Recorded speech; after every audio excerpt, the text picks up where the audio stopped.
Bueno, nuestro invitado es una de las voces más reconocidas en la frontera porque, además de ser legislador desde hace unos cuantos periodos en la vecina ciudad, es comunicador. Hace muchos años que conduce su programa en Radio Cultura, programa que infelizmente no puedo, por razones de trabajo, escuchar, pero que reconozco que es uno de los programas más influyentes de la radiofonía de la frontera. Un gusto recibir a mi amigo Dagberto Reis. ¿Cómo estás, Dagberto? Tudo bem, deixa eu estou ajustando a câmera ainda aqui. Estamos nos ajustes da câmera aqui, mas tudo bem. Prazer es la estar falta de contigo. experiencia, Dagberto. Falta experiência aqui, falta... mas logo a gente já claro, vai. Claro. Já vas a aprender. Com esse material a gente não tem toda a experiência aí, né, Sander? Pereira, Sander, né? No, increíble que Dagberto en un medio de comunicación increíble. Dagberto no va a saber hablar a la cámara, es increíble. Dagberto, gran abrazo. No puede ser, no. ¿Viste lo que te está diciendo el director, nuestro director Andrés Cuello? Dice, me parece increíble que un hombre con tantos años tenga que estar aprendiendo a arreglar su cámara. Andrés Cuello, como é que tá, Andrés? Tudo bem? Gran abrazo, Alberto. Tudo bem? Não, a gente vai aprendendo, né? Claro. Esse tipo de coisa aí, a gente não estava acostumado, né? Isso acabou surgindo na vida da gente aí, né? E a gente vai se acostumando. Vivendo e aprendendo. Vai se acostumando. É a verdade. Qué maravilla esto, ¿no? Qué maravilla esto, Dagberto, que nosotros creo que debe ser uno de los pocos lugares en realidad donde uno puede tener este placer de dialogar en dos idiomas y comprendernos perfectamente. Yo ayer te preguntaba cuando hacíamos el contacto, digo, bueno, te voy a tener que hablar en español porque habitualmente cuando dialogamos, en algunas ocasiones que lo hemos hecho, lo hacemos en portugués. Yo no tengo ningún inconveniente hablar en portugués. Por otro lado, aquellos que me conocen saben que soy profesor de esa lengua, pero lógicamente, para un medio de comunicación, vamos a hacer la nota como corresponde en español y vos vas a poder contestarme y hablar y dialogar tranquilamente en portugués porque acá nos entendemos todos, o por lo menos la enorme mayoría. A no ser mi amigo José Diarse, que no entiende ni media palabra de portugués, pero bueno, después voy a tratar de explicarle a qué te referiste. Bueno, te decía, un gusto recibirte, Dagberto, y vamos a empezar dialogando sobre... ¿Cómo, perdón? Digo, o prazer é nosso aí de estar com vocês aí, de estar conversando com os amigos de Rivera, de estar conversando com os amigos do mundo, né? Porque, na verdade, hoje já se foi aquela coisa de que se conversava com o pessoal de uma determinada localidade. Enfim, hoje, quando se faz um programa desse, a gente está sendo visto pelo mundo inteiro, né? Y un placer estar con los amigos de R+. Yo te puedo asegurar que este programa se ve, como mínimo que yo sepa, se ve en Argentina, en Francia y en Estados Unidos, además, por supuesto, de Uruguay, ¿no? Eso te lo puedo dar firmado. Además de que, bueno, cuando esto sube a la red, está libre para que se vea en el mundo entero. Empezaron bastante difíciles las relaciones entre el legislativo y el ejecutivo santanense cuando asumió la actual prefeita Ana Tarouco, a punto tal que recuerdo que el presidente de la Cámara denunciaba una suerte de omnipotencia por parte de la jerarca. Hoy, pasados algunos meses de la gestión ya de Ana Tarouco, ¿se han limado esas asperezas? ¿Cómo viene siendo la relación entre Ejecutivo e Legislativo santanenses? Certa vez eu tive a oportunidade na Câmara de Vereadores, olho no olho, de perguntar à prefeita se ela tinha ojeriza a vereador, se ela tinha nojo de vereador, ou seja, se ela não gostava de vereador. E ela disse que não. Ali na Câmara de Vereadores, na frente de todos os vereadores, ela disse que não. Mas eu tenho a impressão de que a prefeita, pela sua forma de ser, pela sua forma autoritária, que ela não gosta de vereadores. Não significa que sejam vereadores de oposição ou vereadores de situação. E te explico por quê. Até mesmo pela sua função enquanto policial, enquanto delegada de polícia. Aquele mandar, eu sou a delegada, eu mando prender e mando soltar. Então, a delegada de polícia, acaba sendo prefeita e não tem nenhum espírito democrático, nenhum espírito republicano. Eu diria primeiro o espírito republicano. é saber como é que as coisas funcionam, né? Que tem um poder legislativo, que tem um poder executivo, e eu acredito que ela não tenha nenhum espírito republicano, primeiro isso, e depois totalmente antidemocrática. Ela, por exemplo, ela diz hoje que tem uma base, tem o apoio de 7 vereadores na Câmara hoje, teria, em tese, o apoio de 7 vereadores na Câmara hoje, mas ela não, até hoje eu não sei se ela fez alguma reunião, ela, a prefeita, se ela fez alguma reunião com todos esses vereadores juntos. Ela tem pessoas que buscam no governo articular por ela, né? Secretárias do município e até o procurador do município tentando articular por ela, mas ela não faz essa articulação, não faz porque não gosta, ela não quer, ela mandar, quem manda é ela é a prefeita e ela não quer se submeter a isso com o legislativo. Isso é ruim para a cidade, isso é ruim para a cidade, isso é ruim para a democracia, né? Isso é ruim para o republicanismo. Porque a prefeita, independente de partidos, eu, por exemplo, fui oposição ao governo anterior, ao prefeito Ico, e eu ia lá, sentava com o prefeito para discutir projetos, eu sentava com o prefeito para fazer encaminhamentos de questões que a comunidade solicitava. Com esta prefeita não adianta pedir de providência, não adianta nada, porque ela não dialoga com ninguém. Ela se acha que ela é o suprassumo e que ela está acima de tudo. E isso pode ter consequências futuramente não muito boas aí para a comunidade, porque todo o processo que pode redundar amanhã ou não, até num afastamento, é um processo doloroso, isso não é nada bom para a comunidade. Sin duda que no, y llama la atención precisamente porque cuando uno se imagina una mujer al frente de un ejecutivo, supone precisamente eso, que una mujer tiene mayor condición de diálogo, tiene una suavidad en el trato mayor que la que pueden llegar a tener los hombres por su osquedad, su brusquedad, y llama la atención realmente que esto suceda así. Pero ¿cómo evaluás vos ahora, a esta altura del gobierno, la actualidad de Santana de Livramento en cuanto, por ejemplo, a su salud financiera, en cuanto al estado de las calles, la atención a los más necesitados? Porque te confieso que lo que al menos yo veo a simple vista en cuanto a las calles parece bastante deficiente. No sé cómo lo ves vos. A cidade está atirada. Eu tenho, inclusive, feito alguns cards aí e lançado nas redes sociais. A cidade está atirada às traças, a cidade está abandonada. A prefeita não arruma as ruas, a infraestrutura básica das ruas, as ruas estão cheias de buraco, cheias de lixo. Ontem é aniversário da cidade de Santana do Livramento, na João Pessoa, na linha divisória, bem na João Pessoa, ali próximo do cassino, ali ontem, estava tapado de sujeira, né? Tinha sacos de lixo ali, e a prefeitura não manda retirar. Bom, alguém jogou ali, é alguém que é mal educado, que jogou lixo na rua, sim, mas a prefeitura deveria tomar as providências. Ontem era o dia do aniversário da cidade, 198 anos, e tinha lixo jogado numa rua central da cidade. Então isso é abandono da cidade. A cidade está abandonada, a cidade está tirada pela prefeita. Então não adianta, é a mesma coisa na tua casa. Se na tua casa tu não proveres a limpeza da tua casa, não comprar o sabão, não comprar o detergente, enfim, para limpar a tua casa vai ficar numa sujeira tremenda. E isso vai trazer problemas mais tarde, porque de repente a própria sujeira vai acabar indo para os alimentos, e amanhã vai contaminar os alimentos, enfim. Então é a mesma coisa que uma casa, né? Quem administra uma prefeitura é como você administrar uma casa, né? É bem mais amplo, né? Com seus diferentes setores ali, mas é isso. Então a prefeita, ela abandona, ela tira a cidade e ela economiza. Ela economiza por um lado, mas ela economiza porque ela não está fazendo serviço. Então não adianta eu chegar no final e te dizer o seguinte, assim, me sobrou tanto. Mas me sobrou, mas esse me sobrou pode significar um gasto muito maior amanhã, porque amanhã eu vou ter que gastar em saúde, amanhã eu vou ter que gastar, isso pegando esse exemplo da casa que eu dei, amanhã eu vou ter que gastar em saúde, amanhã eu vou ter que gastar muito mais em limpeza, que acumulou aquela sujeira ali, enfim. E a prefeita costuma agir dessa forma.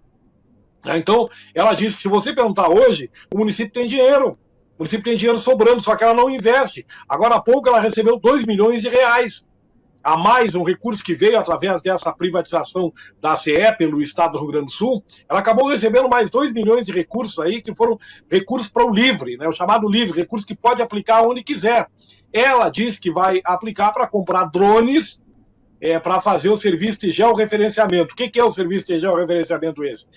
Serão drones que vão circular numa determinada área para verificar as casas ali, aquele pobre que fez um banheirinho, aquele pobre que fez um quartinho mais para o filho, enfim, que o filho ficou grande, ele teve que fazer um quarto para o filho, que não encontra emprego, que está aí com dificuldade. Então isso aí eles vão mapear para poder cobrar mais impostos. É isso que ela vai fazer, porque ela entende que somente cobrando mais impostos é que ela vai ter mais recursos aí, então, para a cidade. Eu até acho que tem formas de aumentar os impostos, mas tem que cobrar dos ricos. Tem que cobrar daqueles que mais têm. E eu apresentei projeto nesse sentido. Eu tenho um projeto aí que é o IPTU progressivo, que faz com que aquelas pessoas que têm áreas no centro da cidade, que têm terreno, que têm casa no centro da cidade, que não utilizem, que o IPTU, Imposto Predial e Territorial delas, vá subindo a cada ano, até que chegue um ponto em que elas têm que fazer alguma coisa com aquele imóvel. Ou elas vendem o imóvel para alguém que quer investir, ou elas mesmas acabam investindo. Porque a nossa fronteira tem muito disso. Tem muita gente que só vive da especulação imobiliária. E a especulação imobiliária ela só ajuda aquele que está especulando, aquele que está alugando o prédio, ou aquele que está ali com aquele prédio abandonado, atirado. Porque, na verdade, ela não gera empregos. Então tem muitas formas de aumentar os impostos, de aumentar a arrecadação e fazer com que se invista na cidade, se invista em saúde, que se invista em educação, que se invista em infraestrutura. E tem outra coisa, tem uma usina de asfalto que está lá abandonada, né? Está lá abandonada. Eso te iba a preguntar justamente. Te iba a preguntar justamente eso, porque yo recuerdo cuando se adquirió la usina esta, y durante mucho tiempo estuvo abandonada. Después, hace unos meses, te confieso que por ahí estoy pecando por desinformación, pero recuerdo que hace algunos meses se habló de que se la podría volver a poner en funcionamiento. ¿En qué quedó eso al final? ¿Funciona la usina de asfalto? ¿No funciona? ¿Funciona a medias? A usina de asfalto ela começou a trabalhar em julho de 2016. De julho de 2016 até dezembro de 2016, ela acabou asfaltando 16 quadras em Santana do Livramento. Foi serviço que foi feito na gestão do prefeito Glauber. Na gestão do prefeito Ico, durante 4 anos, ela ficou atirada, abandonada, inclusive um motor acabaram emprestando para São Gabriel, que tem uma usina de asfalto que, creio, devolveu novamente para Santana do Livramento. Mas a usina está abandonada. A prefeita se elegeu, já está há 7 meses no cargo, completou 7 meses no cargo, e até agora está completando 8, 7 meses no cargo, e até agora não botou a usina em funcionamento. Nós reconhecemos que a usina, para fazer o melhor trabalho, ela precisava de alguns novos investimentos, ela precisava de um rolo compactador de qualidade, ela precisava de mais um equipamento para espalhar o asfalto, enfim, ela precisava de um laboratório para fazer análise de qualidade do asfalto, mas a usina em si, ela pode produzir a quantidade de asfalto necessária com um pequeno investimento do município, talvez investimento de 1 milhão, 1,5 milhão, poderia fazer isso agora com esses 2 milhões de reais que acabou de receber extra aí. Poderia fazer agora, investir na usina de asfalto. Aí não tem que pagar para a empreiteira, porque isso é muito simples. Juan, Pereira, Sander, e os nossos telespectadores e ouvintes da R+. É muito simples. É a mesma coisa que você na sua casa. Se você fizer a sua comida na sua casa, o seu custo é 1. Se você comprar a comida pronta, seu custo é outro. E ele acaba sendo bem maior. Você pode comprar por vários fatores. Porque eu não tenho tempo de cozinhar na minha casa. Sim. E aí acaba sendo mais barato porque você está trabalhando, está recebendo naquele momento. Mas leve em conta que você está em casa, você tem os trabalhadores, você tem os funcionários para trabalhar, você tem a máquina para trabalhar. Aí você pega e não utiliza o seu fogão. Você vai contratar o fogão de outro, o equipamento de outro. Claro que você vai pagar mais. As empreiteiras ganham muito dinheiro com o asfalto. Então, os governos pensam em dar dinheiro para as empreiteiras ao invés de utilizar a sua máquina. Então, eu entendo que a usina de asfalto ela pode ser colocada em funcionamento agora e que ela pode produzir asfalto, inclusive, para essa operação tapa-buraco. Se nós tivéssemos o asfalto aí, certamente a cidade não estaria vivendo o que está vivendo hoje. É um horror, né, Juan? É um horror que a cidade hoje tem buraco para tudo que é lado. Tem buraco no asfalto, tem buraco eso doy fe porque uno que circula permanentemente por Santana do Livramento, por distintos barrios, realmente, a veces que uno se queja de algunas calles que todavía permanecen en algún mal estado acá en Rivera, pero entra al otro lado del Livramento y realmente es caótico. Calles en pleno centro, totalmente destruidas. La propia João Pessoa, la João Pessoa que tú hablabas, o la Tamandaré, está en condiciones terribles. Tamandaré, allí a la altura de la parada de los ómnibus, es terrible a la altura de los semáforos, muy feo realmente. Y ni que hablar cuando uno sale para los barrios, ¿no? Cuando se sale para los barrios, realmente se padece. É verdade. Então você poderia recuperar, com essa usina de asfalto, poderia pelo menos recuperar essas ruas, tá? Poderia pelo menos recuperar essas ruas e trabalhar e projetar e investir na própria usina para poder colocar asfalto nas ruas que são as ruas de chão batido, que podem aí receber o asfalto, vai colocando quadra por quadra, faz uma quadra um mês, faz uma quadra outro mês, e vai indo. Tu tem a tua própria usina, tu faz quando tu quiseres, conforme a tua disponibilidade financeira, enfim. Então a usina ela é necessária, ela é importante para a comunidade de Santana do Livramento, mas preferem, amanhã ou depois, se tiver dinheiro, dar dinheiro para a empreiteira e não fazer o asfalto com o seu próprio maquinário. É como um fogão, né? Você pega e aluga o fogão do vizinho, porque você acha que o fogão do vizinho é mais bonito, aí você vai pagar mais caro do que utilizar o seu fogão para fazer a sua comida na sua casa. Dagoberto, si hay un tema que viene siendo por demás difícil de solucionar desde hace varios periodos, es la salud de la principal institución que debe precisamente atender la salud de los santaneses, que es la Santa Casa de Misericordia. ¿En qué estado funcional y financiero se encuentra hoy en día la Santa Casa? Porque recuerdo que en algunos momentos hubo que hacer una inversión por parte incluso de la propia Cámara de Vereadores como para poder sanear en parte esa situación financiera que tenía. Hoy, ¿cómo está la cosa? Olha, Juan, eu vejo a Santa Casa com muita preocupação agora nesse período no chamado pós-Covid, né? Eu vejo ela com muita preocupação, porque a Santa Casa ela tem que apresentar serviços, ou seja, ela tem que produzir para ela poder receber os recursos, né? Os recursos advindos do governo federal, os recursos advindos do governo estadual, enfim, os recursos do Sistema Único de Saúde. E eu vejo que veio muito recurso agora, o chamado recurso Covid, né? E esse recurso, que eu acredito que nós vamos vencer essa batalha com relação ao Covid, esses recursos, se não vão acabar, eles vão começar a diminuir. E a partir do momento em que esses recursos começam a diminuir, me preocupa porque a Santa Casa não terá recursos para poder sobreviver. E porque a Santa Casa ela não apresenta novos serviços, né? A Santa Casa cada vez diminui mais o número de atendimentos normais, fora o Covid está diminuindo também, diminuindo drasticamente, mas a Santa Casa não apresenta serviço. A prefeita deu uma entrevista no início da sua gestão, em que ela disse que ela deu a entender que ela não tinha nada a ver com a Santa Casa, com a questão da intervenção e tudo mais, esquecendo que no município de Livramento a saúde é plena. Para que os amigos entendam aí em Rivera e para que entendam no mundo inteiro, aqueles que nos acompanham aí neste momento, nos outros países que estão ligados na R+, nós, aqui no Brasil, aqui a saúde ela se divide em plena e semiplena. O que é o semiplena? Semiplena é aquele município que ele é responsável somente pelos postinhos de saúde, pelas unidades básicas de saúde. E a plena é aquela em que o município é responsável pela unidade básica de saúde e pelo hospital.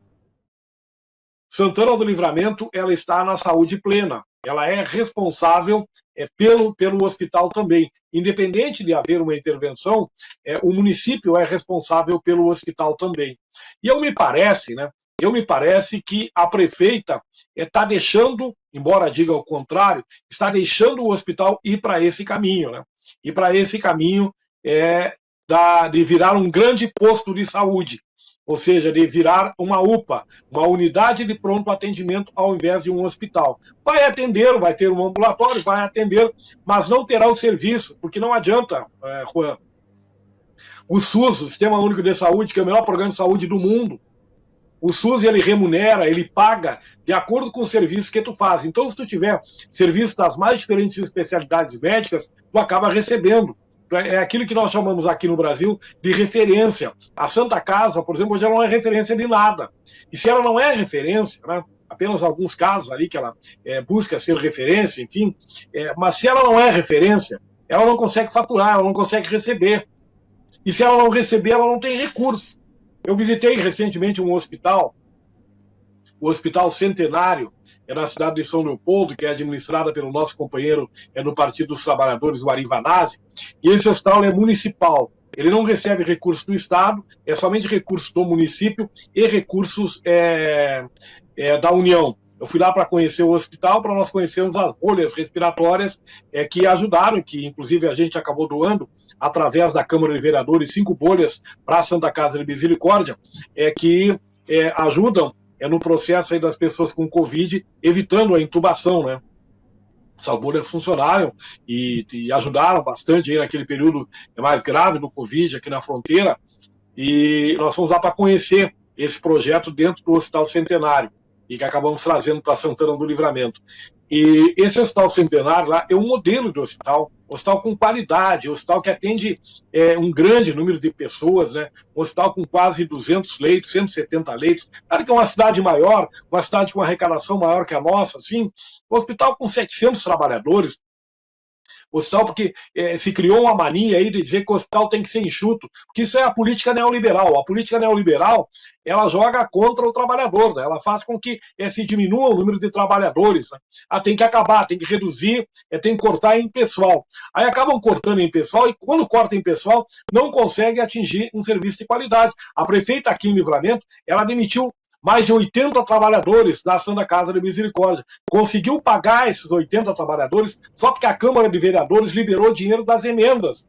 Dinheiro das emendas que eu prometi lá no ano passado, aquelas emendas que a gente prometeu para vários setores da comunidade, a gente teve que abrir mão agora para poder deixar para a Santa Casa de Misericórdia. Foram 700 mil reais para poder pagar os trabalhadores.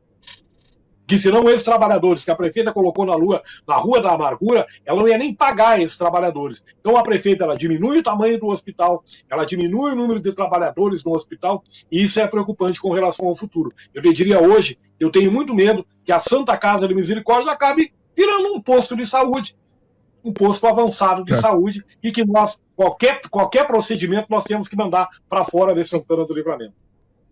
O una especie de hospital de campaña que atienda nada más que las emergencias. Bien.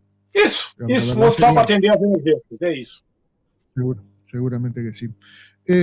Dagberto, vos hace mucho tiempo que estás en el legislativo y además en el sistema político y venís acompañando de cerca lo que viene siendo anunciado desde el año 2012, y es que se va a habilitar finalmente en las ciudades fronterizas de Brasil comercio de estilo zona franca, o sea, las lojas libres, como se dice. Hasta el momento todavía no funciona a pleno el sistema. ¿Te parece que finalmente se habilitará esto? ¿Hay alguna previsión de cuándo podría estar funcionando esse sistema acá en nuestra fronteira? Eu observo, antes de entrar propriamente nessa questão aí, que creio seria muito importante para nós aqui em Santana do Livramento, gerando empregos. E preocupante aí, para os santanenses. E preocupante para você, Ribeira. Eu acho que nem tanto assim, porque eu acho que faria com que as pessoas poderiam comprar nas duas cidades, né? A partir do momento que tu tem um limite para comprar em Ribeira e tem um limite para comprar no Brasil, aqueles que vêm podem até acabar comprando. Enfim, claro que isso é uma questão que o próprio mercado ele se regula, né? Eu acho que seria interessante, porque tu teria a opção de comprar um valor a mais, né, Juan? Então, nesse aspecto, sí, la preocupación que se da por este lado acá es que la normativa que regula un sistema y otro está bastante diferente. Acá nosotros tenemos un listado de productos donde todo es prohibido vender, a excepción de tal cosa. Lo que prevén en Brasil es que sería al revés, que sería todo posible de vender, salvo tal cosa. O sea, es muy amplio el espectro de los productos que se puedan llegar a vender en el sistema de lojas libres, de lojas francas que se prevé para Brasil. Esa es la razón por la cual, lógicamente, hay preocupación en todo el comercio riverense. Claro, no solamente de los comercios free shop, sino que las barracas, las ferreterías, prácticamente todos los rubros comerciales se podrían llegar a ver afectados. Pero, por supuesto, bueno, seguís con la palabra. Não, tem alguns municípios aí que já investiram, né? Tem municípios que não tinham, do outro lado, free shops, que até já investiram. Aqui a gente sabe que a gente tem empresários que atuam dos dois lados da fronteira, que atuam tanto em Livramento e que atuam em Rivera também. E até empresários que já investiram em free shops, que estão, por exemplo, bem na linha, né? Que podem atuar tanto em Livramento como em Rivera, é o caso do Sinheriz ali, por exemplo, ali, né? Tem investimentos aqui no Brasil e tem investimentos também em Rivera. Eu vejo, por exemplo, o empresariado aqui um pouco receoso também de fazer investimentos, viu? Pela questão das exigências da Receita Federal e tudo mais. Eu vejo os nossos empresários com uma certa preocupação de investirem aqui em lojas de free shop. O que não está acontecendo em outras cidades fronteiriças aí, em que os empresários estão investindo, porque do outro lado não tem um comércio de free shops. E tem algumas normativas também aqui da Receita Federal que assustam o empresariado e que eles temem aí fazer investimentos. Mas eu quero entrar nessa questão, quando tu fala sobre os free shops, aproveitar para dizer algo que eu lamento muito, o quanto é difícil nós termos uma legislação de fronteira, uma legislação específica. De repente, para os free shop, depois de muitas reuniões, enfim, foi lá e se resolveu, se encaminhou.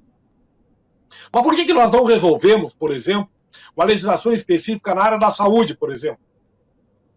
Por que nós não temos, nós falamos agora há pouco sobre o hospital, por que nós não temos aqui nessa fronteira um grande hospital binacional, uma grande clínica binacional? Por que essa fronteira aqui não tem clínicas binacionais? Por que não tem? Bien, ya estamos de vuelta con nuestro invitado Dagberto Reis. Dagberto, antes de la pausa, hice precisamente esa pausa por dos razones. Primero, porque vi que estabas medio mal de la garganta, es para que pudiera tomar una agüita.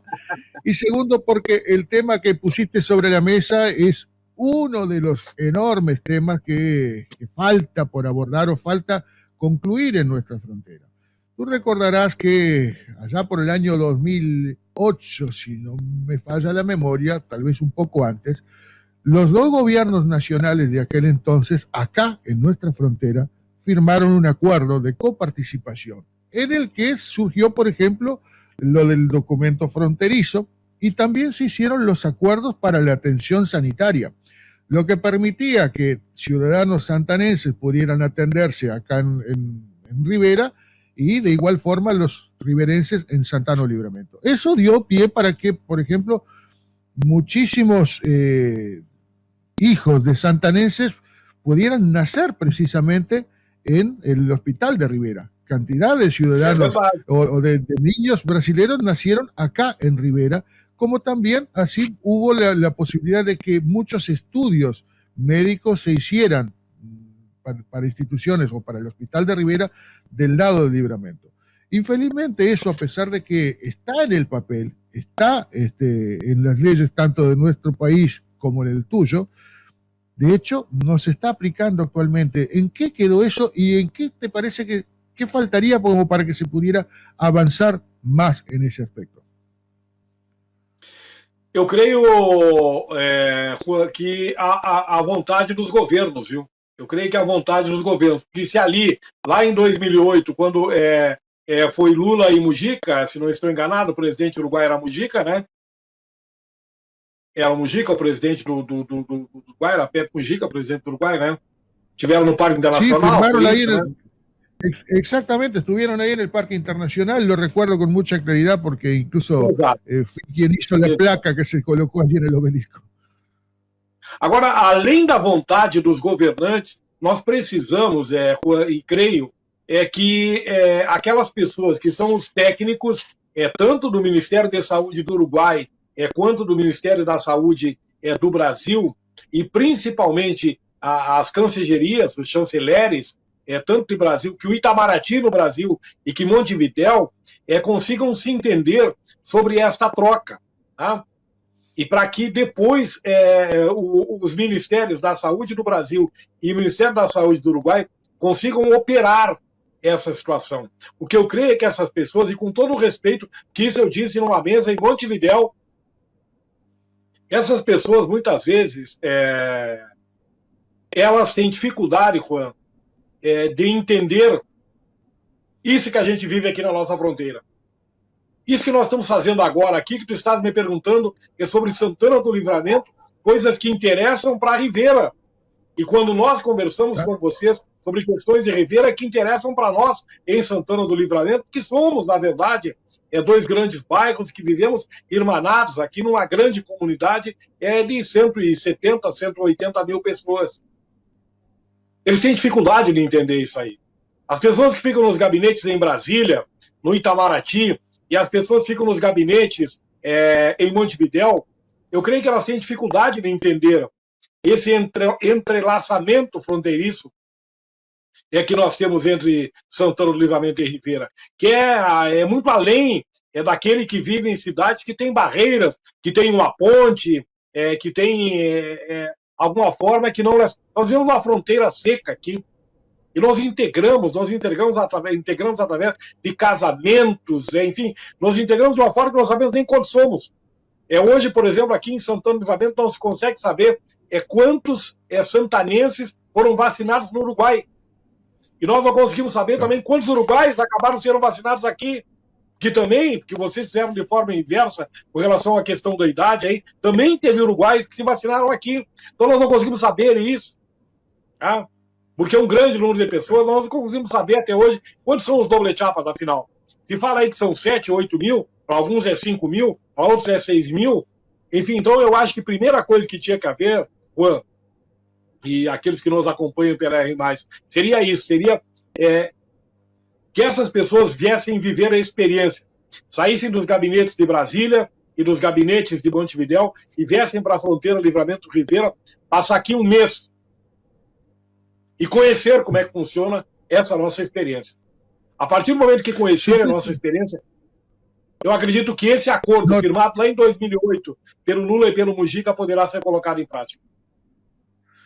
Acá nos solemos decir nosotros que 500 kilómetros son muchos los que separan Rivera de Montevideo. Imagínate lo que son los 2000 y pico de kilómetros que hay entre Santana do Livramento y Brasilia, ¿no? Pero independientemente de eso, se suele hablar muchas veces que acá haría falta legislar para poder proteger, por ejemplo, a los bomberos para que puedan actuar con tranquilidad de un lado y otro de la frontera ante situaciones de emergencia, lo mismo que la policía.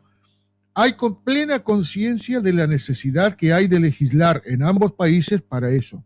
Sin embargo, hay ley firmada en ambos países para tratar un determinado tema tan importante como es la salud y el mismo no se pone en práctica.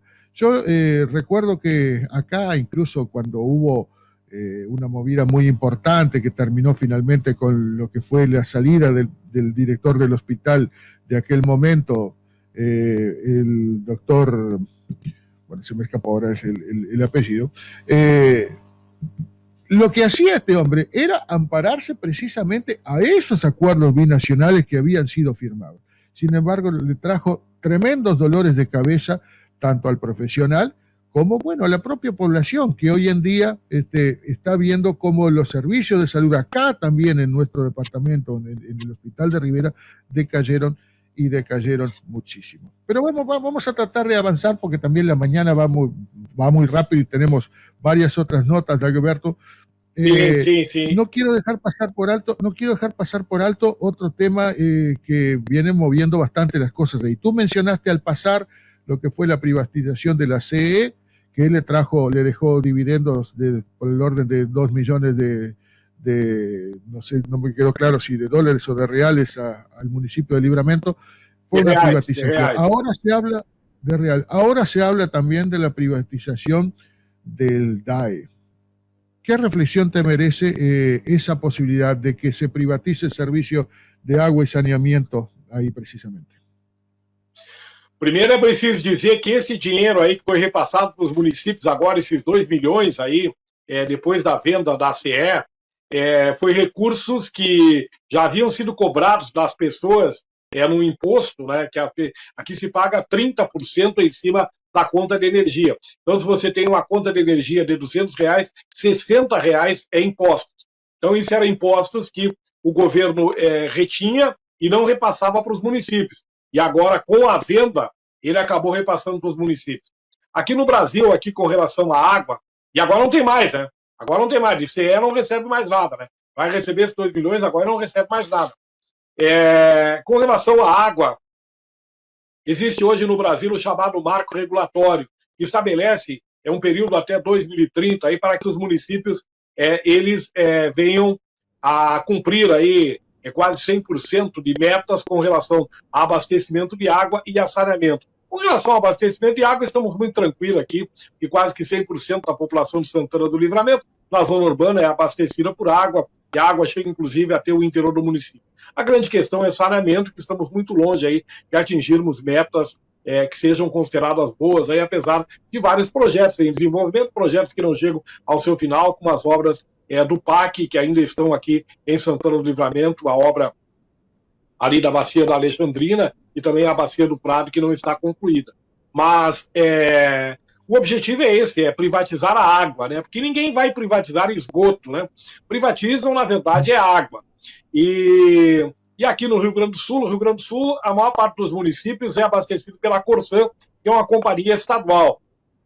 Enquanto que existe aí um grande número de companhias municipais, como é o caso de Livramento, como é o caso de Caxias do Sul, Bagé e outras cidades, São Leopoldo, enfim, que tem as chamadas autarquias municipais. Nós aqui temos uma preciosidade, né, que é essa água do aquífero Guarani, né, que é uma fonte para muitos é inesgotável, enfim, uma água com propriedades de água mineral. E o governo do estado do Rio Grande do Sul, o governo Eduardo Leite, ele resolve, então, retirar e aprova na Assembleia Legislativa para que não haja um plebiscito para a venda da Corsan. Ou seja, ele poderá vender a Corsan no momento em que ele quiser. E agora ele lança um programa, aí, um projeto de lei que já está na Assembleia, em que ele divide o estado em regiões ou em lotes, digamos assim, e esses referidos lotes podem ser abarcados aí pela iniciativa privada ou pelo próprio estado, que vai determinar aí, o estado ou a empresa que vier a adquirir, vai determinar quanto é que vai ser a taxa da água, enfim. Isso certamente, se aprovado esse outro projeto na Assembleia, vai trazer um custo maior ainda para a nossa água vai ficar muito mais cara aqui em Santana do Livramento. Nós lutamos muito contra essa privatização. Desde 2011, a gente tem estado nas ruas lutando contra ela. Criamos uma lei, uma lei municipal que não permite a parceria público-privada sem que a população seja consultada através de um plebiscito, mas entendemos que certamente, se o município quiser aderir ao programa do governo do estado, ele certamente vai usar a questão da lei que prepondera, uma lei estadual sobre uma lei municipal, mas nós não desistimos, nós vamos à luta. Nós estamos trabalhando muito, estamos nos articulando bastante aí para conseguir evitar que o DAI seja privatizado. Mas sabemos que é muito grande aí o desejo de que a água de Santana do Livramento venha a ser entregue para a iniciativa privada. Cosa que lamento muchísimo. Acá, bueno, nosotros hace algunos años supimos defender los uruguayos lo que fue el intento de privatización del agua, justamente, lo logramos defender y el agua sigue siendo patrimonio nuestro, como debiera ser patrimonio de la humanidad, ¿no? Protegido en todos lados, pero sabemos que... Agua no es mercadería, Juan. Exactamente. Agua no es mercadería. Es fuente de vida y fundamentalmente acá donde estamos nosotros, precisamente con esta riqueza inconmensurable que tenemos debajo de nuestros pies, que se la considere como una mercadería realmente es muy triste. Para finalizar, Dagberto, no puedo dejar de preguntarte también sobre cómo ves el futuro o las futuras elecciones nacionales que se prevén para el año que viene. ¿Logrará finalmente Bolsonaro su objetivo de boicotear las elecciones con el sistema de urna electrónica que impera en Brasil? ¿Podrá lograr conseguir los votos necesarios como para voltear ese sistema? Eu vou te dizer primeiro o que eu espero, viu, Juan? Eu espero que as instituições brasileiras, principalmente a Suprema Corte, sejam fortes o suficiente para não cair nessa besteira, nesse retrocesso. A urna eletrônica, ela é perfeitamente confiável. O próprio Bolsonaro, seus filhos se elegeram diversas vezes através da urna eletrônica. Isso é o chamado aqui na fronteira que a gente diz o manotaço de afogado. Alguém que sente que vai perder e que começa a dizer essas besteiras.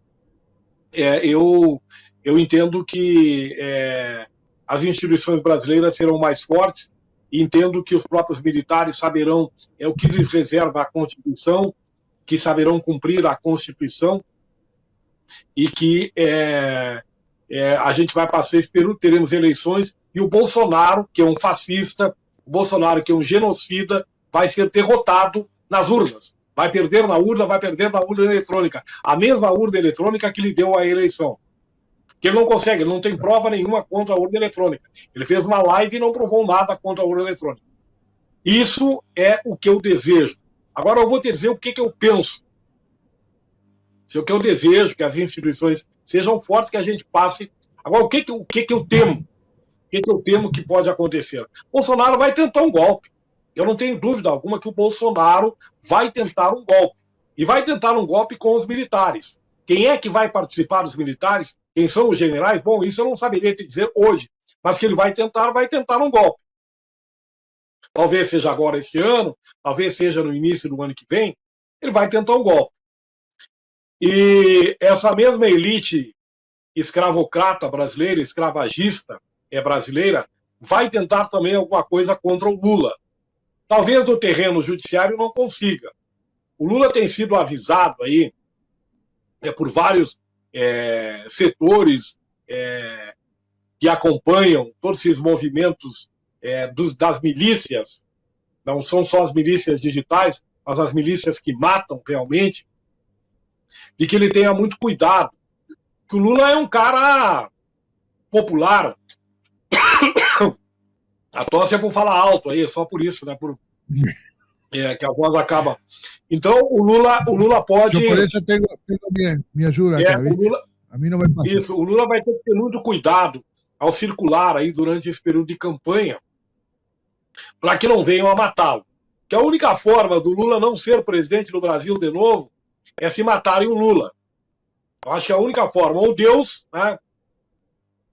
E a gente acha que ele está protegido por Deus aí, que vai continuar entre nós por muito tempo, e que será presidente do Brasil novamente, ou se o matarem. Tá? Então, essa é a única forma, porque o povo brasileiro sabe que viveu os seus melhores momentos com o governo Lula. Inclusive o próprio empresariado desse país também viveu grandes momentos com o Lula aqui. Porque o Lula fez um governo que ele ajudou os pobres, mas não deixou também de dar para os ricos. Aí, o que, aliás, recebe críticas dentro da própria esquerda, né? Mas o Lula tem essa capacidade, essa interlocução de conseguir hoje dialogar com o centro, né? E eu acho que o Lula é o único cara que hoje consegue trazer um pouco de paz para o Brasil. Porque essa gente que é fascista, essa gente que prega a violência, esse presidente que não comprou vacina onde tinha que comprar vacina e que deixou mais de 550 mil brasileiros morrerem, esse presidente aí vai ficar isolado com um pequeno grupo, né? E um pequeno grupo que vai ficar isolado aí, e eu acho que o Lula vai conseguir fazer um grande governo de concertação nacional. E vai ter que trabalhar muito para consertar este país aí. Eu acredito uma grande vitória do Lula na urna eletrônica, e uma vitória contundente que não vai dar margem nenhuma, nem para questionamento. Será uma grande vitória do Lula, quem sabe no primeiro turno. Eu acredito que o Lula pode vencer no primeiro turno. Agora vai ter que tomar cuidado, que vão tentar tirar o Lula do páreo novamente. Quem sabe até atentando contra a sua própria vida. Dagberto Reis, amigo Dagberto Reis, ha sido un placer dialogar contigo y por supuesto, como le decimos a todos nuestros entrevistados, cuenten con Edición Ilimitada, cuenten con R+.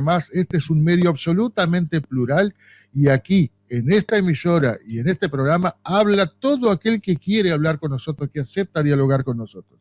Algunos prefieren no hacerlo, algunos prefieren ignorar esto que sin duda se está creciendo y creciendo mucho. Los números de R+, crecen día a día y bueno, hay quienes se lo están perdiendo infelizmente. Te reitero, una vez más el agradecimiento y vamos arriba. Estaremos acompañando muy de cerca lo que sobrevenga de aquí en más también en la política y en todo lo que suceda con Santana do Livramento. Muchas gracias por el contacto.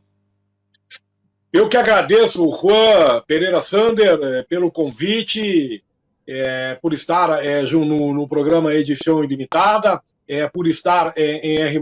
Quero mandar um grande abraço mais uma vez aí para o meu querido Andrés Coelho, e nós aqui à disposição, o que precisar aí, qualquer tema, enfim, para promover um debate, essa questão da água aí, acho que é uma questão que nós temos que debater muito, é uma questão que interessa a fronteira, quem sabe debater mais essa questão da saúde, para que nós estejamos com políticas públicas integradas. Eu entendo que essa fronteira aqui, nós temos que ter políticas de integração, e acho que é possível fazer isso, é possível fazer com que autoridades, tanto de Montevidéu quanto de Brasília, atentem para a nossa situação, que é uma situação diferenciada. Nós aqui, que convivemos com essa forma fraterna, essa forma que entrelaça dois povos, precisamos também estar protegidos com relação a políticas públicas. Um grande abraço e muito obrigado pela oportunidade de estar no Edição Ilimitada, aí na companhia do meu amigo Juan Antônio Pereira.